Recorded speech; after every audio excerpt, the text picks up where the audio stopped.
तेच मी नेहमी डिसिशन घ्यायचे. मी जरी जॉब करत असले तरीसुद्धा मी कधी म्हणजे त्यांच्या म्हणजे बोलायचे नाही. त्यांचा पूर्ण सपोर्ट आहे मला, पण कधीच मी त्यांच्याबरोबर म्हणजे डिसिशन वगैरे घेताना खूपच आत्मविश्वास कमी होता.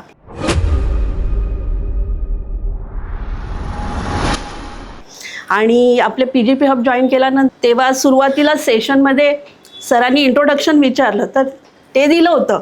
पण नंतर दुसऱ्या तिसऱ्याच ह्याला सेशनला सर सांगतात की तुम्हाला बोलायचं आहे. म्हणजे असं विचारलं, अरे बापरे, हे कुठे म्हणजे म्हणतात ना हिंदीमध्ये आसमान से गिरे खजूर में अटके, तसं उगाचच घेतली असंच म्हणजे वाटलं होतं तेव्हा. पण नंतर असं थोडं थोडं बोलत गेलो. नंतर सरांनी व्हिडिओज वगैरे बनवायला सांगितले. ते पण म्हणजे घाबरतच बनवले. आणि सरांच्या म्हणजे हेल्पने आणि बाकीचे आपले इतर कम्युनिटी मेंबर्स ते सांगत गेले अशा थोड्या छोट्या छोट्या गोष्टी, म्हणजे आपण कसं लक्ष द्यायला पाहिजे ते. तर त्याच्यानंतर मग माझं हे होतं की मी रिटायर झाल्यानंतर म्हणजे मला केटरिंग चालू करायचं आहे म्हणून. तर सरांनी सांगितलं की तुम्ही आतापासूनच सुरुवात करा, की जोपर्यंत तुम्ही रिटायर होणार तोपर्यंत तुम्ही चांगले सेट होऊन जाल ते.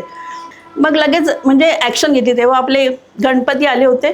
तर म्हणजे माझ्या भावाने एक सांगितली, एक आयडिया दिली की एक काम कर, प्रसादाच्या जागी ना म्हणजे आपले रव्याचे लाडू वगैरे असतात ना, तसे प्रसाद म्हणून दे, म्हणजे माहिती पडेल लोकांना असं.